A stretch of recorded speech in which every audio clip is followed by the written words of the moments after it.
జై తెలంగాణ, జై భారత్. ఇవాళ మన మహిళలందరికీ అత్యంత ముఖ్యమైన రోజు. మహిళా రిజర్వేషన్ బిల్లు మీద పార్లమెంట్లో చర్చ జరుగుతుంది. అదేవిధంగా పార్లమెంటు నియోజకవర్గాల పెంపు విషయంలో కూడా ఈరోజు చర్చ జరగబోతా ఉంది. ఇక్కడ ఏదైతే యూనియన్ గవర్నమెంట్ ఉందో వాళ్ళది చాలా దారుణమైన కుట్ర ఉన్నది. మహిళలకు సంబంధించి 33% రిజర్వేషన్ ఆల్రెడీ పెంచినప్పటికీ దాన్ని ఇప్పుడు పార్లమెంటు నియోజకవర్గాల పెంపు డీలిమిటేషన్తో లింక్ చేయడం జరుగుతూ ఉంది. వాస్తవానికి రెండు కూడా సపరేట్ అంశాలు. వాటిని రెండింటినీ కలిపి మహిళల భుజం మీద తుపాకీ పెట్టి ఈ డీలిమిటేషన్ అనేటటువంటి అంశాన్ని కాల్చాలనే ప్రయత్నం కేంద్ర ప్రభుత్వం చేస్తుంది.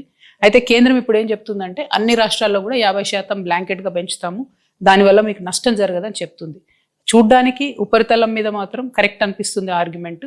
కానీ రేపు పొద్దున తెలంగాణలో పెరిగిన సీట్లతోని బీహార్లోనో ఉత్తరప్రదేశ్లోనో రాజస్థాన్లో పెరిగిన సీట్లతో కంపేర్ చేసుకున్నప్పుడు మన పాత్ర అనేటటువంటిది రాజకీయంగా చాలా తగ్గుతుంది పార్లమెంట్లో. సో మేము యూనియన్ గవర్నమెంట్ని తెలంగాణ జాగృతి నుండి డిమాండ్ చేసేది ఒకటే. ఇప్పుడు 3.13% ఉంది మా తెలంగాణ రిప్రజెంటేషన్ పార్లమెంట్లో. మీరు ఏ రకమైనటువంటి మెథడాలజీ తీసుకొచ్చి కొత్త డీలిమిటేషన్ చేసినా కూడా ఆ 3.13% రిప్రజెంటేషన్ తెలంగాణ తగ్గకుండా ఉంటేనే మాకు ఆమోదయోగ్యం అవుతుంది. లేదంటే మాత్రం తెలంగాణ ప్రజలు రోడ్ల మీదకి వచ్చి మరో తెలంగాణ ఉద్యమం చేయాల్సి వస్తుంది.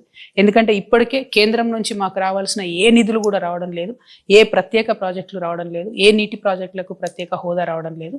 కాబట్టి పార్లమెంట్లో మన పాత్ర ఉండడం చాలా ముఖ్యం. 3.13% కన్నా మన సీట్లు తగ్గితే ఈ మాత్రం కూడా మనకు రోల్ ఉండదు. ఇంకొక విషయం, కేంద్ర ప్రభుత్వం దుర్మార్గంగా మహిళా బిల్లును డీలిమిటేషన్కి లింక్ చేస్తుంది. కానీ మహిళా బిల్లు డీలిమిటేషన్ కాదు, మహిళా బిల్లు బీసీ బిల్లును లింక్ చేయాలి. మహిళా కోటాలో బీసీ ఆడబిడ్డలకు కోటా ఉండే విధంగా కేంద్ర ప్రభుత్వం ప్రయత్నం చేయాలని చెప్పి నేను డిమాండ్ చేస్తూ ఉన్నాను. Thank you. జై తెలంగాణ, జై భారత్.